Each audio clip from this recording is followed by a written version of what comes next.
ભદ્રેશ્વર ખાતે Hindustan adhesive Bagla group સામે 3 વર્કરોની ભૂખ હડતાલ।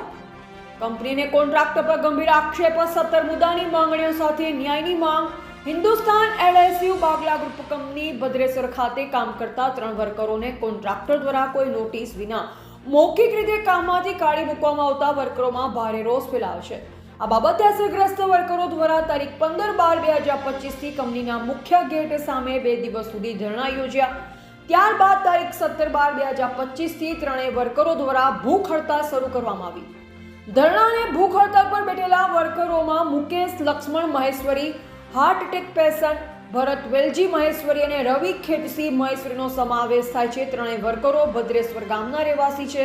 વર્કરો દ્વારા કંપની મેનેજમેન્ટ, શ્રમ વિભાગ તથા ઔદ્યોગિક સલામતી વિભાગને લેખિત રજૂઆત કરી જણાવવામાં આવ્યું છે કે તેઓ શ્રી ગણેશ એન્ટરપ્રાઇઝ કોન્ટ્રાક્ટર હેઠળ કામ કરતા, પરંતુ કોઈ પણ પ્રકારની લેખિત નોટિસ વિના તેમને કંપનીમાંથી બહાર કાઢવામાં આવ્યા છે, જે શ્રમ કાયદાના ખુલ્લા ઉલ્લંઘન સમાન છે। વર્કરો દ્વારા રજૂ કરાયેલી મુખ્ય માંગણીઓમાં ત્રણેય વર્કરોને ફરીથી કામે પરત લેવાની તથા બાકી પગાર ચૂકવવાની, 12 કલાક કામના બદલે 8 કલાકનો પગાર આપવામાં આવતો હોવાનો આક્ષેપ કરી વધારાના કલાકોનું વેતન ચૂકવવાની, સરકારી નિયમ મુજબ રજા, પીએફ ભરપાઈ, બોનસ, પગાર સ્લીપ, ઓફર લેટર, સેફટી સુવિધા, મેડિકલ સુવિધા અને રહેઠાણ અવરજવર સુવિધા પૂરી પાડવાની માંગ કરવામાં આવી છે। આ ઉપરાંત કંપનીમાં 85% સ્થાનિક લોકોને રોજગારી આપવાની સરકારી પરિપત્રનો અમલ કરવા, કોન્ટ્રાક્ટર કામ સ્થાનિક લોકોને આપવા, CSR ફંડમાંથી આસપાસના ગામોમાં વિકાસ કામો કરવા તેમજ ધરણા કરનાર વર્કરોને કોઈ પણ પ્રકારની હેરાનગતિ ન થાય તેવી સ્પષ્ટ માંગ પણ કરવામાં આવી છે। વર્કરો દ્વારા જણાવાયું છે કે જ્યાં સુધી તેમની માંગણીઓ સ્વીકારવામાં નહીં આવે તો તારીખ 20/12/2025 ના રોજ કંપનીનો મેઇન ગેટ વહેલી સવારથી બંધ કરવામાં આવશે। ત્યાં સુધી તેઓ શાંતિપૂર્ણ રીતે આંદોલન અને ભૂખ હડતાલ ચાલુ રાખશે। ઘટનાની જાણ જિલ્લા કલેક્ટર, લેબર કમિશનર, સાંસદ, ધારાસભ્ય, જિલ્લા અને તાલુકા પ્રશાસન તેમજ પ્રેસ મીડિયાને પણ કરવામાં આવી છે। રિપોર્ટર ગોવિંદ માતમ, નિરોણા। નમસ્કાર, હું મયુર મહેશ્વરી, અધ્યક્ષ કચ્છ જિલ્લા આંતરરાષ્ટ્રીય ભીમસેના।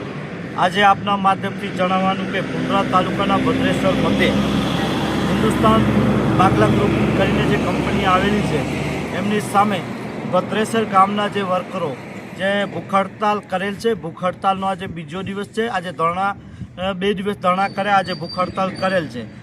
ત્યારે આપના માધ્યમથી જણાવવાનું કે આ જે ભ્રષ્ટ કંપની તેમજ ભ્રષ્ટ કોન્ટ્રાક્ટર દ્વારા જે વર્કરોનું શોષણ કરી, વર્કરોનું 12 કલાક કામ કરાવી 8 કલાકનું પગાર આપી અને જે વધારાનું પગાર ખાઈ જાય છે, તેમજ જે મહિનાની છૂટીઓ થાય એ પણ ખાઈ ગયા છે, તેમજ કારણ વગર વર્કરોને પગાર કાઢી નાખેલ છે।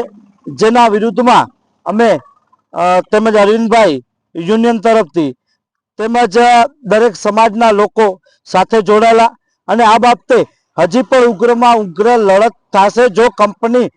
જો કદાચ વર્કરોના હક અને અધિકાર નહીં આપે તો આજે અમે લેખિતના કંપનીને આપવાના છીએ। સરપંચ સાથે વાત થયેલી છે, સરપંચ જોડે જે ચર્ચા વિચારણા કરેલી છે ત્યારે સરપંચશ્રીએ કીધું છે કે તમારી જે પણ માંગ છે લેખિતમાં આપો। અમે થોડીક વારમાં બધું લેખિત કરી અને સરપંચને અને કંપનીને તેમજ જવાબદાર વહીવટતંત્રને લેખિતમાં આપશું અને આ બાબતે જો કોઈ પણ નિર્ણય નહીં આવે તો અમે 20 તારીખથી કંપનીનો મેઇન ગેટ બંધ કરશું। કોઈ પણ વર્કરને અંદર જવા નહીં દઈએ, નહીં બહાર નીકળવા દઈએ, જેની કંપની ખાસ નોંધ લે। ને આ બાબતે